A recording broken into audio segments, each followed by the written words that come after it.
RFM, la chronique du jour. Bonjour Abdoulaye Cissé. Bonjour Georges. Alors Abdoulaye, un pays de paradoxes, voilà comment apparaît notre pays dans ses contradictions sociétales. Même les lieux communs, les choses d'une plate évidence, n'arrivent pas à fédérer les énergies. Même le besoin universel d'hygiène n'y fait rien. Triste constat, Abdoulaye Cissé. Il n'est pas un seul Sénégalais, parfois même parmi ceux qui n'ont jamais franchi les limites de Diamniadio par les airs, qui ne connaissent pas et ne théorisent pas les clés du succès de Kigali, à qui on colle, on ne sait trop par quelle étude comparative, l'étiquette de ville la plus propre du continent. Et quand il s'agit de faire pareil par un exercice citoyen de propreté par tous, les Kagame Boys traînent le balai.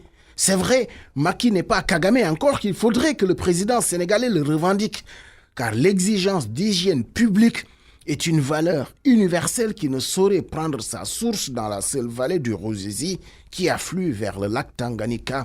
D'autant qu'une maxime bien de chez nous atteste que celui qui t'appelle à la propreté ne te veut que du bien.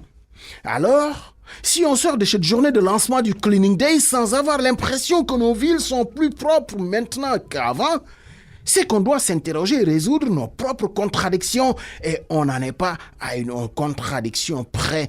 À tout le moins, les relais ont brouillé le message présidentiel qui voulait une initiative citoyenne sans forcer la main à quelqu'un, sans faire sauter la banque, sans rivaliser à qui investirait le plus de moyens ou mobiliserait le plus de partisans.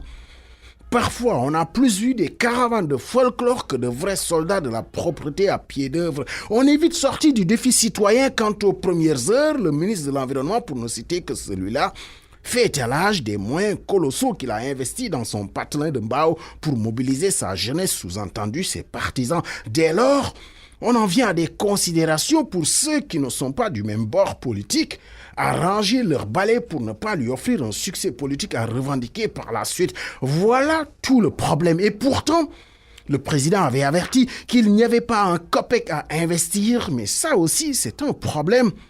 Il vaut peut-être mieux investir les moyens ici qu'ailleurs. Par exemple, dans un accueil populaire du chef de l'État à l'université où le coude de Cheikh Oumar Anne a craqué plus de 80 millions de francs CFA dans l'accueil, le président Macky Sall lui-même trouve que si le conseil d'administration a autorisé une telle dépense, il n'y a pas de quoi épingler l'ancien DG promu ministre.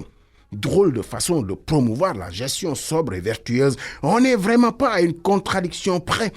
Et la veille de la Saint-Sylvestre nous a encore offert l'occasion de le constater. Quand le chef de l'État semble prendre la mesure de la gravité de l'accidentologie en faisant foi aux chiffres de l'OMS pour une estimation à plus de 2000 morts sur nos routes, les techniciens du ministère, notamment le directeur des transports routiers, jouent au maître camoufleur pour récuser ces chiffres. Il faudrait qu'il nous présente ces chiffres, car les près de 600 morts seulement ne concernent que les cas de décès enregistrés sur le coup, selon l'expression consacrée. Aller ôter des statistiques, un blessé grave, dans le coma et qui se réveille tétraplégique et qui crève au bout de 6 mois de souffrance pour lui et plus encore pour sa famille qui le veille en prière nuit et jour, dans l'espoir de le récupérer, aller dire à cette famille que cette victime n'est pas comptée parmi les morts par accident. Il faut qu'on soit un peu plus sérieux pour venir à bout de nos tares. Un discours clair qui prenne la vraie mesure de nos difficultés doit être le fondement des diagnostics pour l'élaboration de la politique publique. Sinon, le mensonge, le déni de réalité, le saupoudrage, la filouterie, la ruse, l'escroquerie et la duperie n'ont jamais développé un pays.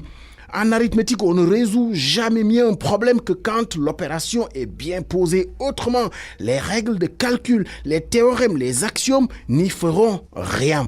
Pythagore n'est pas interchangeable avec Thalès et on ne fera pas de miracle en pensant que tout est juste un jeu de verbes et de discours tout fiel, tout miel pour doper la conscience collective citoyenne.